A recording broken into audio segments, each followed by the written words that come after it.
Hi, today I want to talk to you about being yourself when you're giving a presentation, when you walk out on stage. Just be yourself. Now, loads of people, when they do presentations, they worry, oh, do I look a little bit fat? Do I look a little bit short? Do I look a bit bald?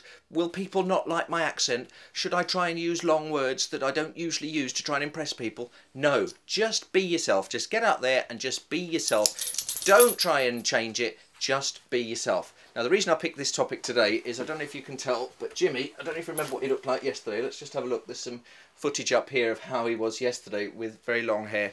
Today, he's been to the groomers and we've been very bad parents and we haven't brushed him enough, and so he's a little bit matted. So they've had to cut him very, very short. He's only really got the long hair on his tail and on his head. So he's feeling a little bit low in confidence. He's a little bit whiny, a little bit needy. He needs cuddles because he's had his hair cut very short. And what I'm saying to you is, don't worry about how you are. Just be yourself. If you have an accent, for example, just go with it. Don't try and change your accent just because you're on a stage. I'm not quite sure what that was. I think it started off as Scottish, but might have gone a bit Welsh at the end. I won't lie to you. I sometimes flip between the two of them. If you have an accent, just go with it.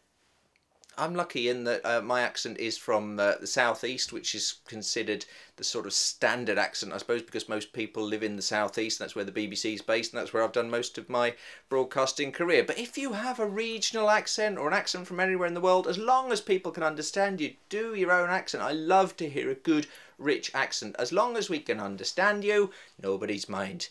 You know, there's some accents that are more popular than others. Geordies. People love a Geordie accent because it's meant to be very trustworthy. And Edinburgh accents they're very, very keen on as well. And Birmingham accents from the West Midlands are the ones that most people don't like.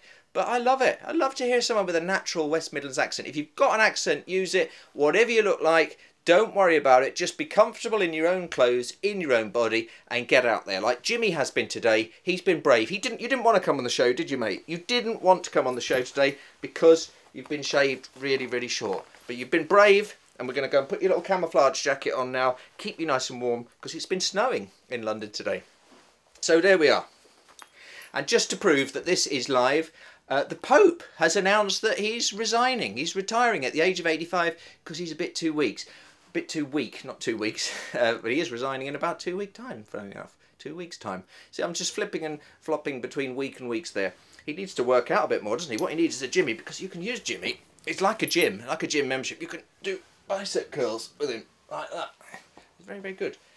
So that's the end of the Gem and Jimmy Jim Jam, and we'll see you tomorrow for another Everyday in February. Come on, Jimmy, let's go and find your camouflage jacket. Keep you nice and warm. We looked for your camouflage jacket, we couldn't find it, could we? You get it? Camouflage. Oh no, you're a dog.